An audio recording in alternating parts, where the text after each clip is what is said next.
खुलुमबाय दिनै 27 फेब्रुवारि 2023 आं सिबिरानि ब्रह्म नोंथांमोनखौ SB Bodo News चेनेलाव बयखौबो बरायबाय नोंथाङा जुदि चेनेलाव गोदानबा सानफ्रामबो फुंनि समाव सानसेयारि खौरांखौ मोननो थाखाय SB Bodo News चेनेलखौ साबस्क्राइब खालामनानै लानो हागोन लोगोसे बेल आइकनखौबो क्लिक खालामनो हागोन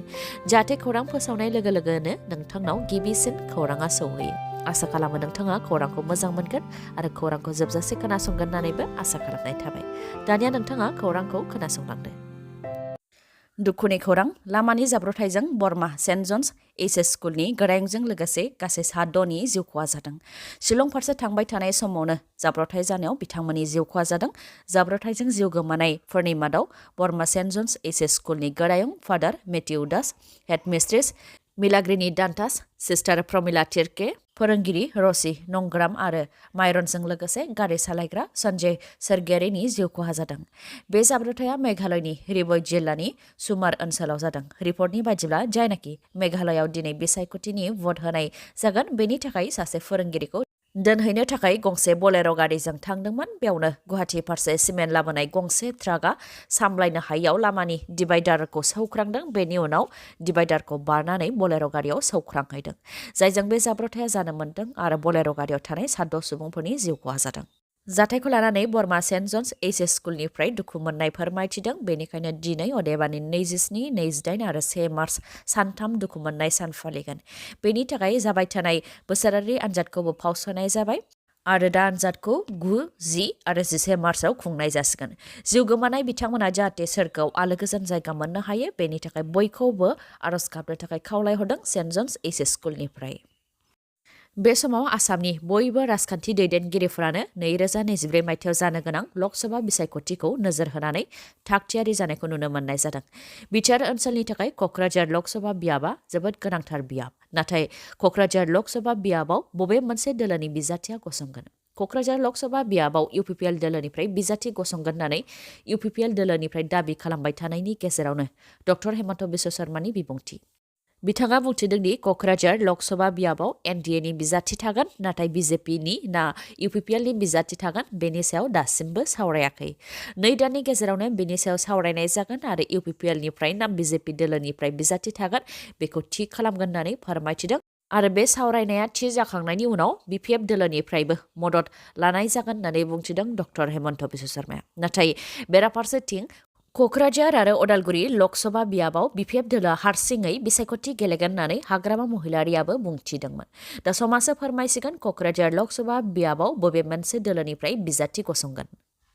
उदालगुरियाव एनकाउन्टार जानाय सुबुङा थारैनो सोर केनाराम बसुमतारी ना डिम्बेश्वर मुसाहारि जाय समाव थैनाय सुबुंखौ केनाराम बसुमतारी होननानै नखरनि सुबुंफ्रा फबनानै दोनबाय बे फबनाय जायगायाव फैनानै डिम्बेश्वर मुसाहारिनि बिसिया खुथार गाबफैदों आरो गावथार जानाय सुबुङा डिम्बेश्वर मुसाहारिनिसो होननानै बुंफैदों गोथै फबनाय खाथियाव थानानै आलाय सिलाय थैलांनायखौ लानानै गाबदों डिम्बेश्वर मुसाहारिनि बिसिया गोथै देहाखौ नांफिनगौनि दाबि खालामदों डिम्बेश्वर मुसाहारिनि बिसिया आरो बिथांजोआ फोरमायथिदों दि गोथै देहाखौ दिहुननानै होनो थाखाय उदालगुरिनि एसपिआ खोथा होदोंमोन नाथाय माब्लाबा रौता थाना माब्लाबा उदालगुरि थाना माब्लाबा अरां थाना आरो माब्लाबा उदालगुरि कर्ट ओरैनिफ्राय ओरै खालामदों रावनिफ्रायबो मदद मोनाखै होननानै फोरमायथिदों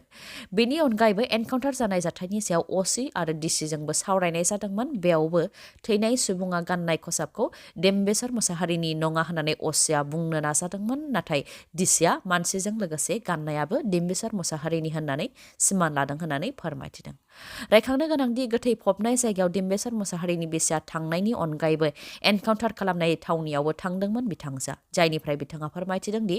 जेरावनाखि पुलिसा गावलायनायनि खोथा बुंथिदों नाथाय एनकाउन्टार खालामनाय जायगायाव गावलायनायनि जेबो सिन गैया थैबो गैया मानसिखौ बुथारखांनायनि उनावसो एनकाउन्टार खालामफैदों होननानैबो पुलिसनिसिम अजद दैखांदों बिथांजोआ आरो बेयो गासैबो पुलिसनि फावथिना गेलेनाय होननानै बुंथिदों एनकाउन्टार खालामनाय जाथायखौ लानानै गोख्रों रावजों सोंखारिदों एनकाउन्टार खालामनाय जायगानि रायजो राजाफोराबो बर'नि खौसेथिखौ सिफायनो थाखाय आरो नांज्लाय होनायजों लोगोसे बुलाय होनाय आरो गावथार होलायनो थाखायनो बे सोलोखौ खालामदों होननानै बुंथिदों रायजो राजाफ्रा लोगोसे बुंथिबावदों दि एनकाउन्टार खालामनाया दासिमबो जागासिनो दङ बेनि सिगांबो 2 बर' गथ'खौ गावथारदोंमोन आरो उनावबो गावथारबावगोन होननानै फोरमायथियो बिथांमोना लोगोसे गुवाहाटीयाव 2 सुबुंखौ बुथारनाय जाथायनि सायाव नायबिजिरनाया दासिमबो जागासिनो दं नाथाय सिखाव सुबुंखौ एनकाउन्टार खालामदों बिजिरनो थाखाय आयेन आदालत गैला नामा होननानै सोंथि खालामो बिथांमोनहा आरो जुदि बिसार खालामनांगौआनो गैलाबा बिजिरसालिखौनो सिफायथोंसै होननानैबो रागा जोङो रायजो राजाफ्रा। बेराफारसेथिं आसामाव नंखाय एनकाउन्टार जानाया बन्द जानांगौ होननानै दाबि खालामदों आसुनि दैदेनगिरि कीर्ति कमल बरा बिथांमोनहाबो।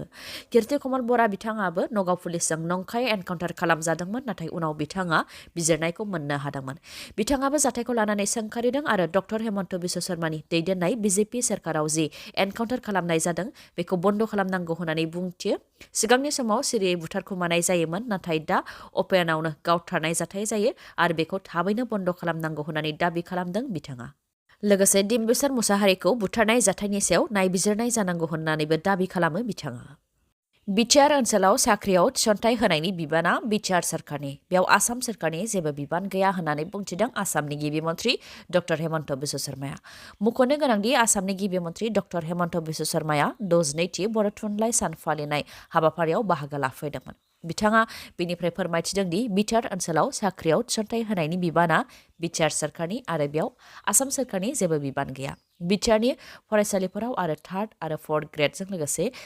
2nd ग्रेड गासैयावबो साख्रि होनाया बिटिआर सरकारनि बिबान। खालि आसाम सरकारा टेटल' खुंनानै होनो हायो, नाथाय बेनि थाखायबो बिटिआर सरकारनिफ्राय टेट खुंनो थाखाय आसाम सरकारनिसिम खावलायहरनो नांगोन, अब्लासो टेट आनजादखौ खुंनानै होगोन होननानै बुंथियो डक्टर हेमन्त बिश्व शर्माया। बेनि अनगायैबो बिथाङा बुंथियो दि आसामनि ट्राइबेल ओनसोलफोरनि मेट्रिक आरो हायार सेकेन्डारि आनजादनि फिथाइया जेरैबायदि जानांगौ बेबायदि मोजां जायाखै। बिटिआरनि चिरां जिल्लायावबो सोलोंथाइनि थासारि आरो स्कुल पारफरमेन्सखौ लानानै साननो गोनां जादों होननानै फोरमायथियो बिथाङा। मानोना मेट्रिक आनजाद आरो हायार सेकेन्डारि आनजादनि फिथाइया गासै आसामनि मादाव गाहायसिननि फारिलाइयावसो थायो, बेनिखायनो बेनि सायाव बर' थुनलाइ आफाद, एबसु आरो बिटिआर सरकारा नोजोर होनाया गोनांथि दं आरो नांगौ बायदि राहा लानाया गोनांथि दं होननानै बुंथियो डक्टर हेमन्त बिश्व शर्माया। बेनि अनगायैबो बर' थुनलाइ आफादा जेसेबांखि सुपार स्ट्राक्चार खालामाथों मानो इनफ्रास्ट्राक्चार गैयाब्ला आरो गुदि फरायसालिफोराव मोजां सोलोंथाइ होनो हायाबा आरो बर' समाजनिफ्राय डक्टर, इन्जिनियार, आइएएस, आइपिएस खालामनो हायाबा समाजा आवगायलांनाय नङा होननानैबो बुंथियो डक्टर हेमन्त बिश्व शर्माया। बेफोरनि अनगायैबो जायनाखि बिटिआरआव खनले दाखाथि खालामनाय जाथायफोरा जाबाय थादों बेनि सायावबो बिथाङा फोरमायथिदों दि गासैबो खौराङा पुलिसनि आखायाव दं। जायखिजाया समावनो दाखाथि खालामग्रा हान्जाया पुलिसजों हमजानायनि खौरांखौ मोनगोन होननानै बुंथियो। लोगोसे उदालगुरियाव गावथार जानायाबो दाय गैयै नङा, मानोना सुलुंनिफ्राय मिथिनाय बायदिब्ला गासै आसामावनो बिथांनि हेंथायै केस रेजिस्टार दंमोन होननानैबो फोरमायथियो डक्टर हेमन्त बिश्व शर्माया। आरो जुदि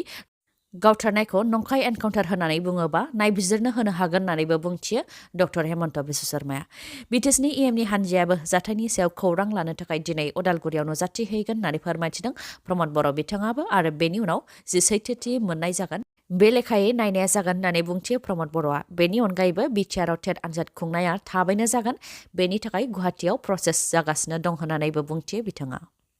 बड'लेण्ड इन्टारनेशनेल नलेज फेस्टिभेल 2023 आ दिनैनिफ्राय बड'लेण्ड मुलुगसोलोंसालियाव जागायजेनगोन। दिनैनिफ्राय जागायजेननानै 2 मार्चसिम थागोन बड'लेण्ड इन्टारनेशनेल नलेज फेस्टिभेल 2023 आ। फोरमायथिनाय बायदिब्ला बे फेस्टिभेलखौ खुंनायनि गुबै थांखिया नलेज एबा रोंगौथिखौ गुबुनजों रानज्लायनाय, जेराव गुबुन गुबुन हादरनि स्पिकार, राइटार आरो रिसार्चार्सफोरजों लोगोसे भारतनि आरो ओनसोलनि रोंगौथि गोनांफोरा बाहागो लाफैगोन। इउएस, जार्मानी, पलेण्ड आरो साउथ एसियानि गासै 35नि गोबां इन्टारनेशनेल रिसार्चार्सफोरा बाहागो लाफैगोन आरो भारतनिफ्राय 200सोआ बाहागो लाफैगोन होननानै फोरमायथिदों। बे हाबाफारिनि गेजेरजों बिथांमोननि रोंगौथिखौ जोंनिया लागोन आरो जोंनिखौ बिथांमोननिया लागोन। जेंनाफोर जायोबा सुस्रांनायनि गुबुन गुबुन लामा लानायनि सायावबो सावरायनाय जागोन होननानै फोरमायथिदों। मुंख'नो गोनांदि बड'लेण्ड इन्टारनेशनेल नलेज फेस्टिभेल 2023 आव बाहागो लानो थाखाय बलिउडनि एक्टर बिवेक ओबेरय बिथाङाबो आसामाव सफैबाय। दिनै मेघालया आरो नागालेण्ड रायजोआव बिधानसभा बिसायख'थि जागोन। फ्राय दान मोनसे केम्पेइन खालामनायनि उनाव दिनै बे मोननै रायजोआव बिसायख'थिया जागोन। मोननैबो रायजोआव मोन 60 मासि दंब्लाबो मोन 59 मासिनि थाखायल' बिसायख'थि जागोन। मोननैबो रायजोआव गासै 118 समष्टियाव 552 बिजाथिफोरा बिसायख'थिखौ गेलेगोन। त्रिपुरा, नागालेण्ड आरो मेघालयानि बिसायख'थिनि काउन्टिंआ 2 मार्चआव जागोन।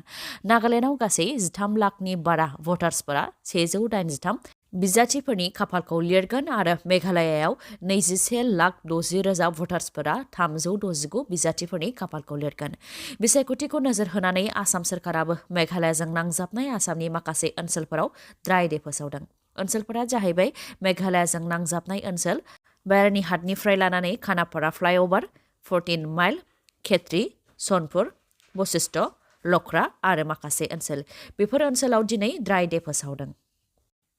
आसामनि सासे आर्मि जवाना गोमानानै दङ 23 बोसोर बैसोनि बितुपन मेस बिथाङा इन्डियान आर्मिनि सासे जवानमोन आरो बिथाङा तिनसुकियानि फिलबारि गामिनि थागिबिमोन बिथाङा पस्टिंनि थाखाय आसामनिफ्राय जम्मु एन्ड काश्मीर फारसे थांगासिनो थानाय समावनो दिल्लीयाव गोमादों आरो दिनैसिमबो जेबो खौरां गैया होननानै फोरमायथिदों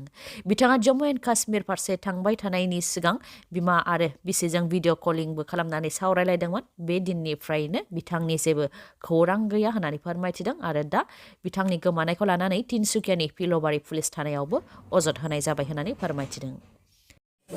दिनैनि भिडिअआ एसेनोसै गाबोन आरो गोदान भिडिअजों लोगो मोनफिनबावगोन नोंथाङा दासिमबो आंनि चेनेलखौ साबस्क्राइब खालामाखैबा अन्नानै साबस्क्राइब खालामदो लोगोसे लाइक कमेन्ट आरो शेयार खालामनो दाबाव गोजोन्थों